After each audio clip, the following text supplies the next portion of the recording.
기술의 발전으로 우리는 수많은 의료 혜택을 누리고 있지만 편리함에 가려진 것이 있습니다.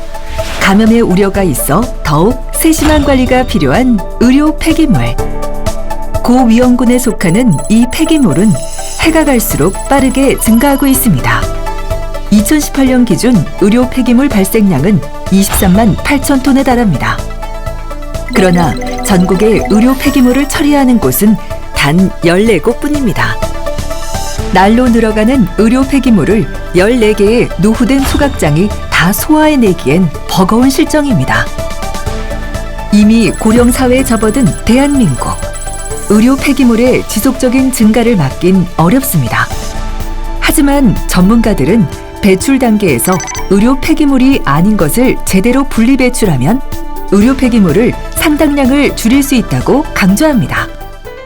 의료 폐기물의 올바른 분리 배출을 위해 새로이 바뀐 의료 폐기물 분리 배출 방법에 대해 알아보겠습니다. 먼저 가장 큰 변화가 생긴 일회용 기저귀를 살펴보겠습니다. 기존 감염자와 비감염자 구분 없이 모두 의료 폐기물로 분류되던 일회용 기저귀의 분류와 처리 방법이 새롭게 바뀌었습니다. 일회용 기저귀, 이제 어떻게 분류하고 처리할까요? 이제 감염병 환자가 아닌 경우 일회용 기저귀는 의료 폐기물이 아닌 일반 폐기물로 분류됩니다. 일반 폐기물로 분류된 기저귀는 개별 밀봉해서 전용 봉투에 분리 배출해야 합니다. 이후 전용 차량으로 운반한 뒤 일반 소각장에서 처리가 가능합니다.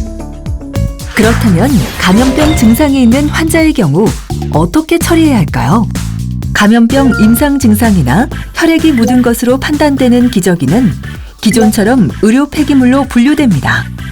반드시 전용 용기에 폐기해야 하며 전용 차량으로 이동한 뒤 전용 소각장에서 처리되어야 합니다. 의료 폐기물의 경우 적정한 보관시설, 즉 전용의 냉장시설이나 밀폐된 보관창고, 별도의 보관 장소에 보관하여야 하므로 사업장 생활계 폐기물로 분류되는 의료기관 일회용 기저귀를 함께 보관해서는 안 됩니다. 예를 들어 사업장 일반 폐기물의 경우 보관 창고에 의료 폐기물이 아닌 일회용 기저귀를 보관할 경우 별도 구획선 또는 파티션 등 활용 분리 보관이 가능합니다.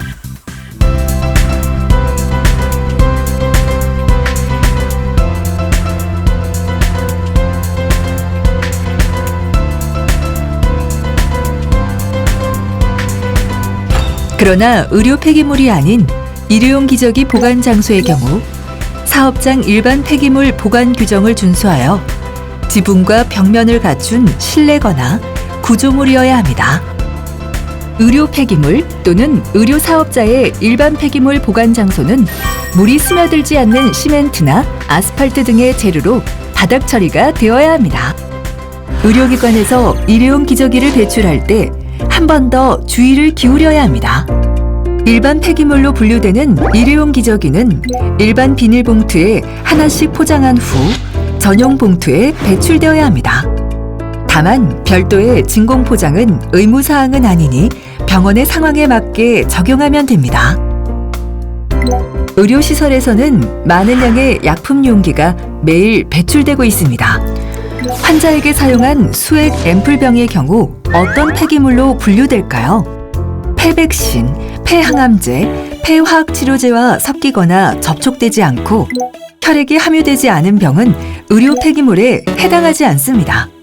사업장 생활계 폐기물 또는 생활 폐기물로 분류되며 지자체 조례가 정하는 바에 따라 다를 수 있으니 이 사항은 관할 시군구에 문의하시기 바랍니다. 환자와 직접적인 접촉이 없는 병원 약제팀이 사용하는 시럽 종류 약병을 폐기물로 배출할 때도 주의해야 합니다. 약병에 폐백신, 폐항암제, 폐화학치료제가 담겨 있다면 이는 의료 폐기물로 간주됩니다. 또한 폐백신, 폐항암제, 폐화학치료제가 담겨져 있지 않았더라도 의료 폐기물과 혼합 접촉된 용기는 의료 폐기물로 분류 처리되어야 합니다. 병원 임상병리실에서 사용한 시약병을 처분할 때에는 시약 종류에 따라 처리 방법이 달라집니다. 폐백신, 폐항암제, 폐화학치료제가 있었던 시약병의 경우 의료 폐기물로 구분되며 폐산, 폐알칼리, 폐유기용제, 폐유독물질이 담겨 있다면 지정 폐기물로 배출해야 합니다. 의료 폐기물도 지정 폐기물도 아닌 경우에는 사업장 일반 폐기물에 해당됩니다. 의료기관에서 사용한 환자복을 폐기할 때에도 주의를 기울여야 합니다. 먼저 환자복에 혈액, 체액, 분비물, 배설물이 묻어있는 상태로 폐기한다면 이것은 의료 폐기물로 처리해야 합니다. 그러나 이러한 것들이 묻어있지 않은 경우 의료 폐기물에 해당하지 않습니다. 세탁 후 폐기하는 환자복일 경우에는 의료 폐기물에 해당하지 않습니다. 다만 환자복의 세탁은 먼저 의료기관 세탁물 관리 규칙을 준수해야 합니다. 이 규칙을 지킨 경우에만 의료 폐기물에 해당하지 않으며 사업장 일반 폐기물 또는 생활 폐기물로 분류됩니다. 그렇다면 수술실에서 사용한 일회용 모자와 마스크의 경우 어떤 폐기물로 분류될까요? 수술실에서 의료진이 사용한 일회용 모자와 마스크에 혈액 또는 체액 등 분비, 배설물이 묻지 않았다면 의료 폐기물이 아닙니다. 그러나 환자의 혈액, 체액 등이 묻은 경우라면 의료 폐기물에 해당합니다. 병원에서 사용하는 주사바늘은 손상성 폐기물로 분류됩니다. 그렇다면 플라스틱 바늘인 수액 환자용 특수 니들의 경우 어떤 폐기물로 처리해야 할까요? 바늘 중 수액 환자용 특수 니들이 인체나 전용 용기 손상을 줄 수도 있기 때문에 손상성 폐기물로 분류하는 것이 바람직합니다. 그러나 쉽게 휘는 재질의 경우 전용 용기 손상을 덜 줄 수 있으므로 일반 의료 폐기물로 처리도 가능합니다. 개봉일이 지난 알코올 솜이나 거주 주사기와 같은 병원 내 용품의 경우 어떻게 처리하는 것이 바람직할까요? 사용하지 않은 의료 일회용품을 개봉일 관리 차원에서 버릴 경우 이는 의료 폐기물에 해당하지 않습니다. 이상으로 더 세분화되고 다양해진 의료 폐기물 분리 배출 방법에 대해 알아봤습니다.